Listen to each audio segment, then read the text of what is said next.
হ্যাঁ বাবু, বলুন। আমি তোমাকে নিয়ে খুব খুশি। আমার কথা মেনে নিয়ে তুমি খুব ভালো করেছো।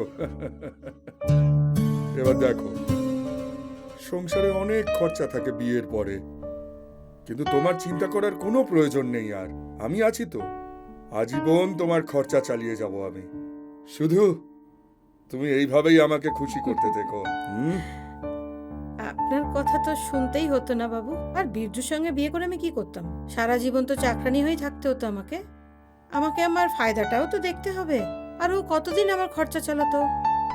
আর তাছাড়া ওর ভালোবাসার থেকে বেশি আমি আপনার ভালোবাসায় খুশি। আপনি তো এটা জানেন না, এরপর সংসারটাও তো চালাতে হবে, আর তার জন্য অনেক পয়সা লাগবে। ওটা আপনি আমায় দিয়ে দেন। চিন্তা করো না, তোমার প্রতিটা দরকারের আমি খেয়াল রাখবো। আরে বাবু, আপনি এখানে? কিছু চাই নাকি আপনার? বিন্দিয়া, তুমি সুখী আছো তো? হ্যাঁ বাবু, আমি খুব খুশি। বীরজু তোমার খেয়াল রাখে তো? হ্যাঁ বাবু, ও আমাকে খুব ভালো রাখে। দেখো, যদি বীরজুর সাথে থাকতে তোমার কোনো সমস্যা হয়, তাহলে আমি আছি তো। যে কোনো সমস্যা হলেই তুমি আমার কাছে চলে এসো। আমি তোমার কাছে আজীবন কৃতজ্ঞ হয়ে থাকবো। তোমার এই হাত দিয়ে করা মালিশ আমি জীবনে ভুলতে পারবো না। কর্তা, আরে বীরজু, এসো এসো। আমি বিন্দিয়াকে বোঝাচ্ছিলাম যে বিন্দিয়া আমার কত সেবা করেছে। ওর হাতের মালিশে তো জাদু আছে। কিন্তু এখন তোমার সাথে বিন্দিয়ার বিয়ে হয়ে গেছে, তাই আমাকে আমার মন মেরে থাকতে হবে এখন। দেখো বীরজু, হ্যাঁ কর্তা, এই কথাটা ঠিক যে এখন বিন্দিয়া তোমার স্ত্রী হয়ে গেছে, হ্যাঁ কর্তা। কিন্তু এই কথাটা তো ভালো করে জানো যে এত বছর ধরে বিন্দিয়া আমাদের বাড়িতে কাজ করে চলেছে। হ্যাঁ হ্যাঁ কর্তা, আমিও তো আপনার ওখানে কাজ করে আসছি, তার 7-8 বছর হবে হয়তো। কি করে ভুলবো বলুন? হুম। বিন্দিয়া খুব ভালোভাবে আমার সেবা করতো আগে, এটাও জানো তুমি। এক ধরনের অভ্যাস হয়ে গেছে, কিন্তু এখন তোমার বউ হয়ে গেছে, তাই জন্য আমি এইসব আর পছন্দ করছি না। আরে কর্তা, কি করে ভালো লাগবে? আমি যে ওকে খুব ভালোবাসি।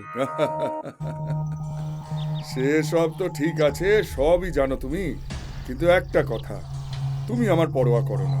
আরে কর্তা, এসব আপনি কি বলছেন এখন? আর না তো কি, বিন্দিয়াকে তুমি স্ত্রী বানিয়ে নিলে, আরে আমার জন্যও তো কিছু থাকা উচিত। এই বিষয়ে কোনো ব্যবস্থা করোনি তুমি। আরে কর্তা, সেই নিয়েই তো আপনার সঙ্গে কথা বলতে এখানে এলাম। আচ্ছা, হ্যাঁ কর্তা। বলো বলো, কি বলতে চাও তুমি? আচ্ছা কর্তা, ওই আমাদের একটা দূর সম্পর্কের আত্মীয় আছে, ওনার একটা মেয়ে আছে, আচ্ছা, রানী নাম ওর। আর খুব সুন্দর দেখতে ওকে, আর কাজ কর্ম তো খুব ভালো করে করে। আপনি চাইলে একবার ডাকতে পারি ওকে। আহা, ঠিক বলছিস তো, সুন্দর তো? খুব সুন্দর মুখটা।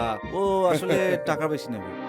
আরে ঠিক আছে, যতই নিক, এইসব কাজের জন্য আমার কাছে টাকা পয়সার অভাব নেই, বুঝলি? তাহলে ওকেও ডেকে নে, ফোন লাগা। হ্যাঁ কর্তা, এক্ষুনি ফোন করছি।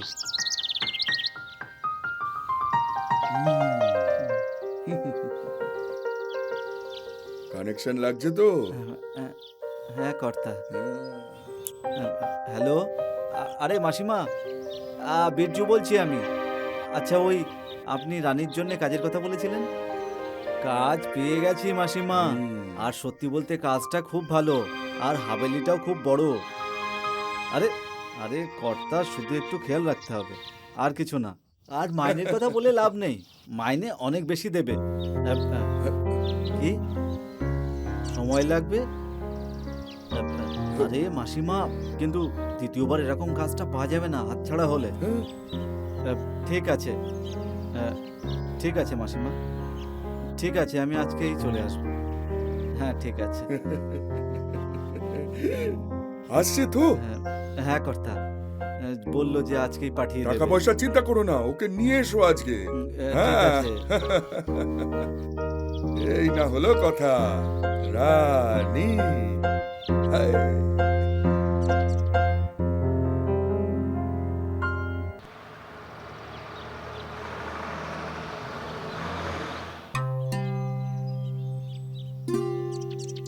আরে এই বীরজু এখন অব্দি এলো না কেন? আরে রাস্তায় তো অনেক বড় বড় ক্ষেত পড়ে, কোথায় ক্ষেতের মধ্যে রানীর সাথে? না না, বীরজু এরকম নয়। এই স্বভাবটা তো আমার আছে, বীরজু এরকম। ওর কাছে তো বিন্দিয়া আছে, কিন্তু আসছে না কেন এখনো? রানীকে ছাড়া তো এখন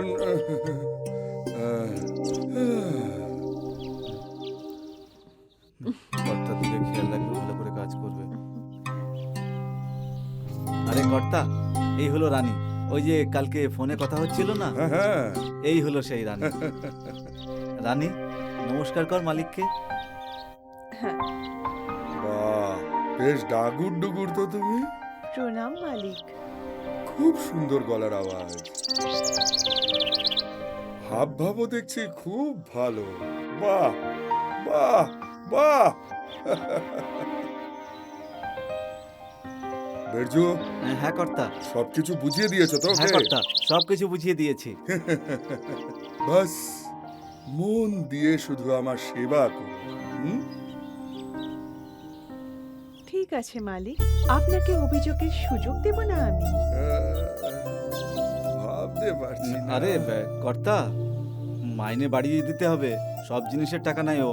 আরে রানী তো মহারানী, ওর নখরাগুলোও সেরকমই হবে। পয়সাও আমি খরচা করব, তুমি ওটা চিন্তা করো না। আমার কাছে অনেক টাকা আছে, বুঝেছো রানী? রানী, রানী, চলো তোমাকে কাজ বুঝিয়ে দিই, আজ থেকেই কাজে লেগে পড়ো। ঠিক হ্যাঁ, আছে। ঠিক আছে কর্তা, আমি কাজটা বুঝিয়ে হ্যাঁ দিই। হ্যাঁ, আজ থেকেই। চলো।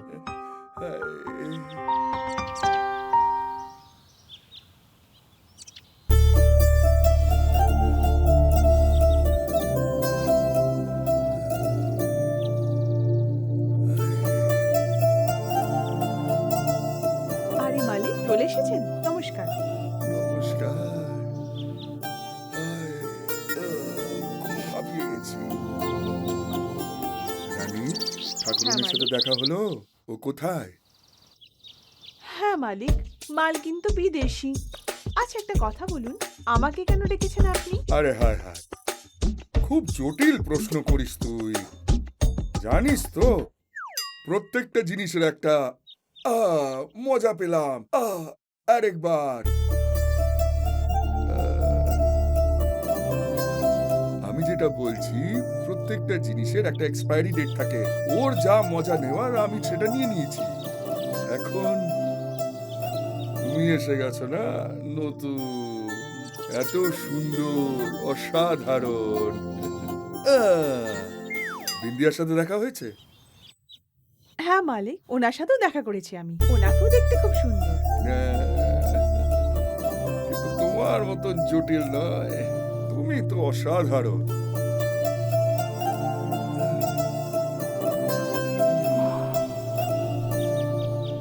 আরে রানী কখন আসবে? আজকের বহুদিন পরে কারো নরম নরম হাতে মালিশ খাওয়ার সুযোগ পাচ্ছি, ভেবেই আমার গাটা কিরকম ব্যথা করে উঠছে। আরে কোথায় রয়ে গেলি? ওরে তাড়াতাড়ি আয় রে।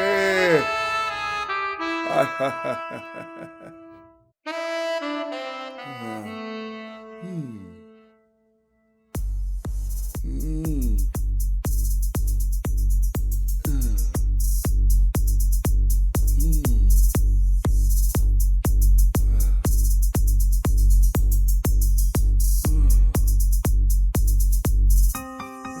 মালিক একটা কথা বলি, হুম। আপনি এত পরিশ্রম করেন না, তাই এত ক্লান্ত হয়ে যান। হ্যাঁ, সে কথা তো তুমি ঠিক বলেছ। আচ্ছা রানী, তুমি না খুব ভালো। আর ওই বিন্দিয়াটা না প্রচন্ড বাহানা বানায়, প্রচন্ড কামচোর, কিন্তু তুমি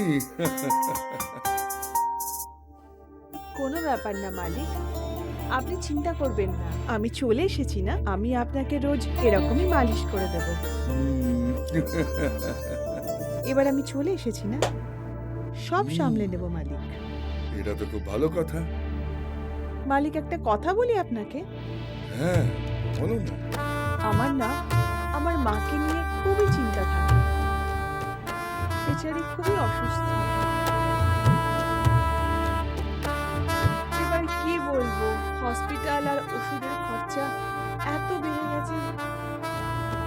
বাঁচাই মুশকিল হয়ে গেছে। আরে তুই কেন চিন্তা করছিস? আমি আছি তো। যা যা প্রয়োজন তার সব খরচা আমি করব, শুধু তুই মন দিয়ে আমার সেবা কর। হ্যাঁ মালিক, আমি আপনার সেবা মন দিয়ে করব। হায় হায়। আরে এখানে কোথায় টিপছিস? আরে আরেকটু ওপরে। হ্যাঁ। আরে আরেকটু ওপরে কর না। না মালিক, ওই অবধি পৌঁছানোর জন্য একটা বড় মোটা রূপোর পায়ের লাগবে মালিক। ব্যাস, আরে তুই যা যা চাইবি সব পাবি তুই। ঠাকুর সাহেব, হ্যাঁ। এটা কি করছেন? আরে ঠাকুরন, আরে প্রচন্ড ক্লান্ত হয়ে গেছিলাম, তাই রানীকে দিয়ে একটু মালিশ করাচ্ছিলাম। আরে শোনো, আমি আজকে স্নান করতে নদীর পাড়ে যাচ্ছি, ফিরতে আমার দেরি হবে কিন্তু।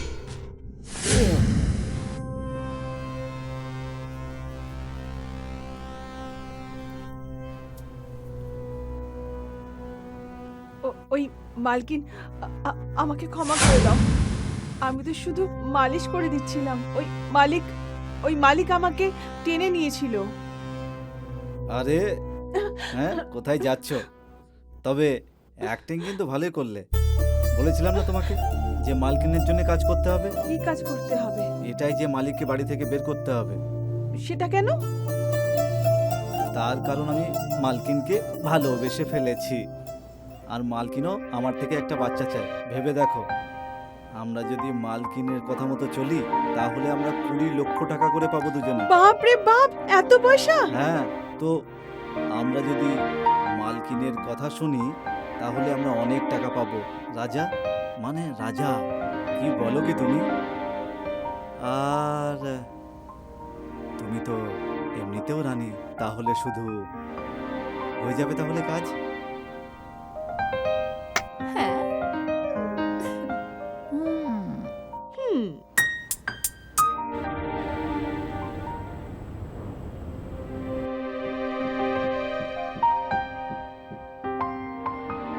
কি কপাল আমার, বিয়ের পরও আমাকে একলা শুতে হয়। কি এমন রাতের ডিউটি ধরেছে যে সারা রাত বাড়ির বাইরে থাকে। এখন আর কি করব, যাই শুয়ে পড়ি। সকালে উঠে তো অনেক কাজও করতে হবে।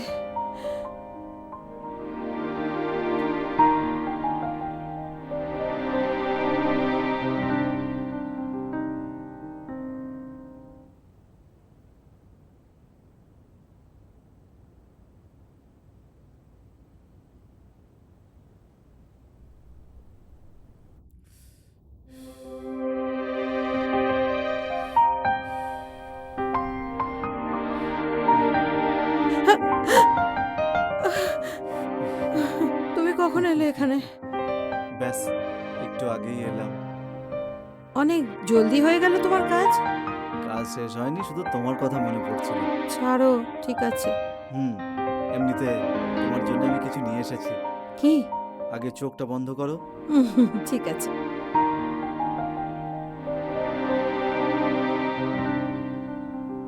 ট্যাংটাড়া। পায়েল, তোমার এই সুন্দর পায়ের জন্য। খুব সুন্দর দেখতে। দাও পরিয়ে দিই। কিন্তু এত টাকা কোথায় পেলে? আরে তার চিন্তা তুমি করো না, পরের মাস থেকে আমরা নিজেরাই টাকা ইনকাম করব। তারপরে তোমাকে বাড়িতে শুধু রানীর মতো থাকতে হবে, আর একদম খুশিতে থাকবে। কাজকর্ম আর একেবারে করতে হবে না। হুম? হুম। ঠিক আছে, আমি রানীর মতোই না হয় থাকবো, কিন্তু এটা তো বলো তুমি এত পয়সা কোথা থেকে আনবে? আরে ওসব আমার উপর ছেড়ে দাও না, সেসব আমি দেখে নেব। দেখো, আমি তোমাকে বিয়ে যখন করে নিয়ে এসেছি তখন কিছু তো ভেবে নিয়ে এসেছি। ঠিক আছে, আজ থেকে আমি তোমার জন্য রোজ রোজ ভালো রান্না করব আর তোমাকে খুব ভালো করে খাওয়াবো। আর তারপরে বাচ্চাও তো করতে হবে। ধ্যাৎ।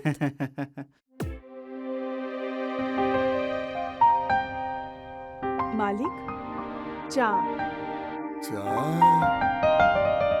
নিজের হাতে বানিয়ে এনেছো নাকি? হ্যাঁ।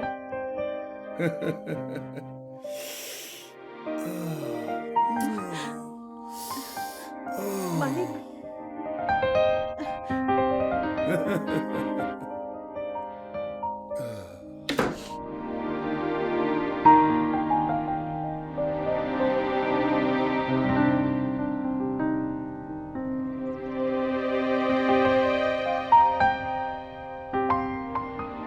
ঠাকুরন, কোথাও যাচ্ছ নাকি? আমার মাথায় খুব ব্যথা হচ্ছে, আমি মেডিসিন নিতে যাচ্ছি। হ্যাঁ হ্যাঁ, নিয়ে এসো। আমি হসপিটালে যাব না, আমি একদম ভালো আছি। কি দরকার হসপিটালে যাওয়ার? আরে বীরজুকে তো ঠিক আছে, কিন্তু বিন্দিয়াকে কোথায় পাঠাচ্ছ? আসলে কি, এদের বিয়ের অনেক সময় হয়ে গেছে। বিরজু বাবা হচ্ছে না, ডক্টরকে দেখাতে যাচ্ছি। সে তো খুব ভালো কথা। এদের দুজনকে ঠিক করে দেখিয়ে দিও, চেক আপ ভালোভাবে করিয়ে ফিরো। কিন্তু আমি যাব না কোথাও চেকআপের জন্য। আরে যাও যাও, ঠিক করে চেক আপ করিয়ে নিও, যাও। কর্তা ঠিকই বলছেন। রানী, এখানে আসো। হ্যাঁ মালকিন, আসছি। দেখো, আমি মার্কেট যাচ্ছি, মালিককে ঠিক করে খেয়াল রেখো। হ্যাঁ মালকিন। আমার আসতে একটু দেরি হয়ে যাবে, বুঝলে? হ্যাঁ মালকিন। চলো। হ্যাঁ চলুন মালকিন।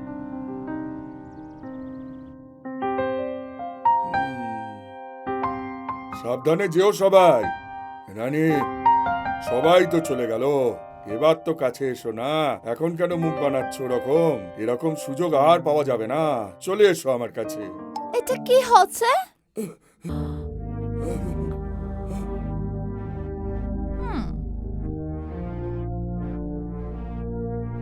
ঠাকুর সাহেব, এটা কি করছেন? তোমার লজ্জা করে না? ফালতু কথা বলো না। এই বাড়িতে শুধু আমার হুকুম চলবে। আমি চাইলে তোমাকে ঘাড় ধাক্কা দিয়ে বার করে দেবো। না ঠাকুর সাহেব, আজ তুমি আমাকে বাড়ি থেকে বার করতে পারবে না। তুমি হয়তো ভুলে গেছো, এই বাড়ি এখন আমার, কারণ তুমি আমাকে গিফট করে দিয়েছো। এখন এই বাড়ির মালকিন আমি, বুঝলে তুমি? তো এই বাড়ি থেকে আমি যাব না, তুমি বেরোবে, বুঝলে? আমায় বেইমানি করেছো, এখন অব্দি আমায় মা বানাতে পারোনি, কোনো সুখ দাওনি। বেরিয়ে যাও আমার বাড়ি থেকে, এক্ষুনি এক্ষুনি। বুঝো, ওকে বাইরে বার করো। এই বেরো। চল এখান থেকে।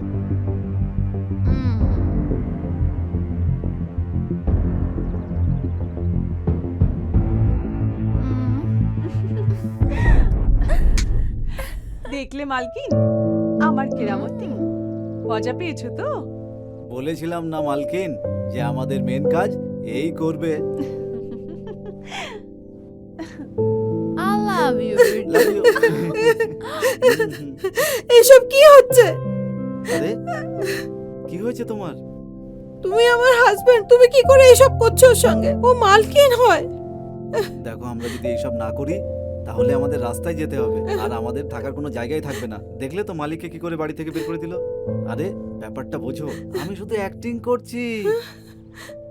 আরে বোঝো, উনি কর্তার সঙ্গেই থাকতে পারলেন না, তাহলে আমি কোথাকার হরিদাস পাল, বোঝো। তুমি চিন্তা করো না, আমি সব সামলে নেবো, বিশ্বাস করো আমার।